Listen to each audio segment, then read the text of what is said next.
Before we begin, if you're interested in exploring the deeper strategies behind historical timber construction, subscribing to our email list provides access to carefully researched ebooks, detailed step-by-step videos of real woodworking projects, and exclusive insights into timber techniques that aren't shared publicly.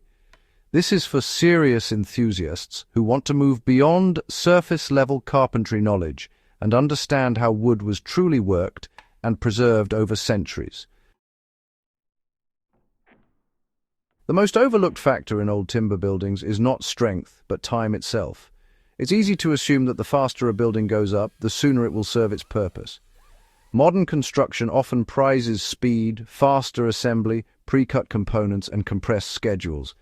Yet history shows that rushing timber construction almost always comes at a hidden cost, one that may not appear for decades. Old-world carpenters understood this, and they refused to fall into what I call the building speed trap. They knew that speed without patience or respect for wood's natural behavior often leads to warping, splitting, joint failure, or accelerated decay. The lesson is simple, yet profound. In timber, haste is often the enemy of longevity. Old builders allowed wood to settle before it carried its full load. One of the most consistent practices in historic construction was the deliberate pause between cutting timber and assembling it into a full structure. Even after air drying, wood continues to shrink, twist, and adjust as moisture equilibrates with the surrounding environment. Carpenters often allowed beams to rest for months, sometimes even a year, before final installation. This settling period ensured that once a building bore its full load, the timber was already dimensionally stable. Skipping this step was a common error even in skilled workshops. Beams installed immediately after felling or rough drying often warp in place, putting stress on joints, creating uneven loads and forcing later adjustments that compromise the structure. Historical builders mitigated this by patience, planning, and knowledge of each species' drying behavior, a principle that modern speed-focused construction rarely accommodates.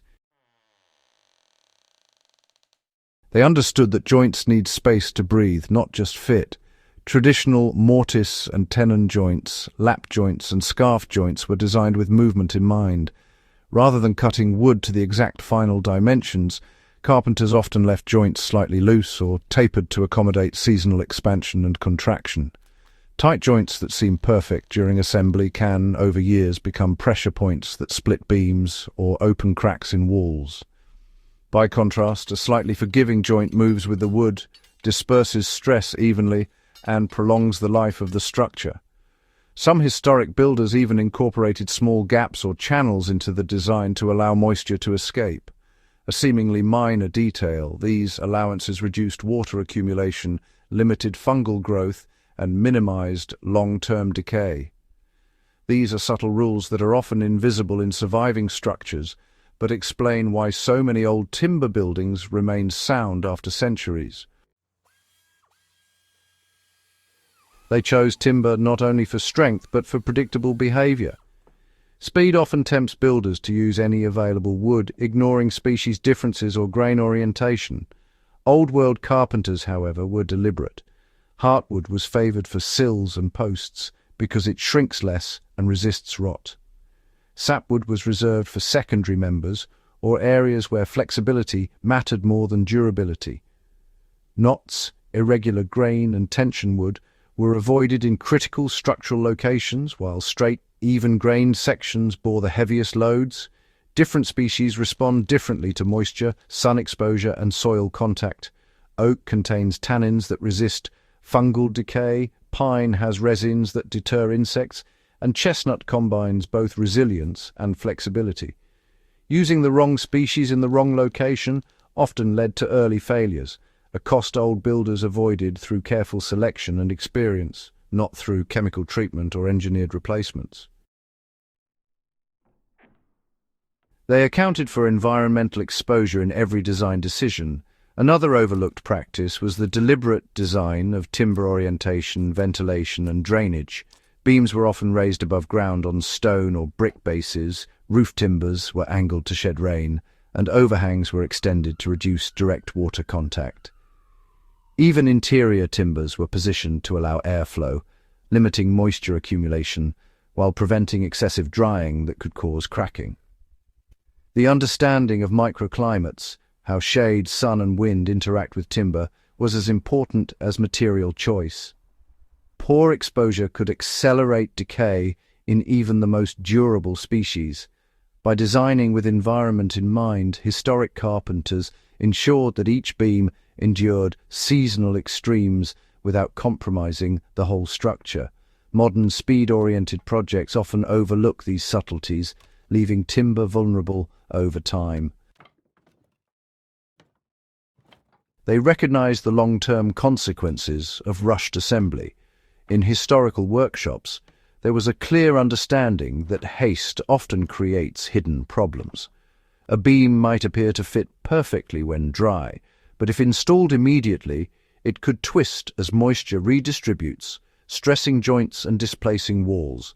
Similarly, cutting boards or planks to final length too early could result in cupping, bowing, or splitting after exposure to weather.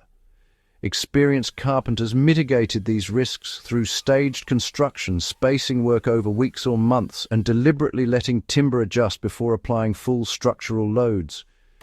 This patience may seem counterintuitive in a world obsessed with speed, yet it was crucial for durability. Structures built this way were not only stronger, but easier to maintain and repair, because timber movement and stress were already accounted for in the design. They treated timber not as a static material, but as a living one.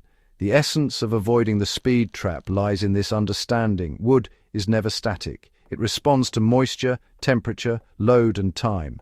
Carpenters who respected this principle avoided forcing wood into unnatural positions, and they designed structures that accommodated movement naturally. The result is a survival pattern that appears almost miraculous today. Centuries-old beams still holding roofs, floors that have settled but remain solid, joints that remain functional without glue or nails. This mindset stands in contrast to much modern practice, where engineered materials, adhesives, and rapid assembly often conceal or ignore wood's natural behavior. Over decades, these shortcuts can reveal themselves as warping, splitting, or decay, the very consequences old builders anticipated and worked to prevent. The lessons from old-world carpenters remain vital today. For contemporary woodworkers, builders, and restoration specialists, the speed trap is more than a historical curiosity. It is a warning. Durability comes from observation, patience, and respect for the material. Understanding the interaction between species, grain, moisture, and environment allows us to build structures and furniture that age gracefully rather than fail prematurely. Applying these principles does not require archaic tools or centuries-old methods. It requires careful planning, awareness of timber behavior, and willingness to let the wood do some of the work on its own timeline. Even in small-scale projects, allowing timber to acclimate, designing joints with movement in mind, and paying attention to exposure can prevent many of the long-term problems that today's rush-focused construction creates. The core principle remains the same as it was in the Middle Ages.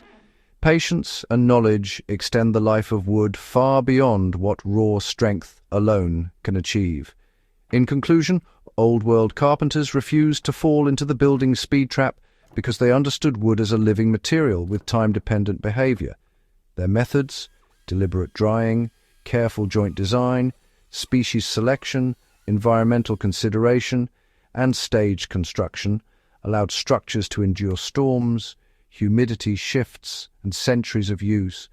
Modern builders can learn from this wisdom not only to preserve or restore historic buildings, but to craft new structures and furniture that will remain functional and resilient for generations. If you want to explore these practices in depth, receive project walkthroughs, historical analyses, and insights into timber behavior not shared anywhere else, subscribing to the Old Word Timber email list will connect you with this exclusive content.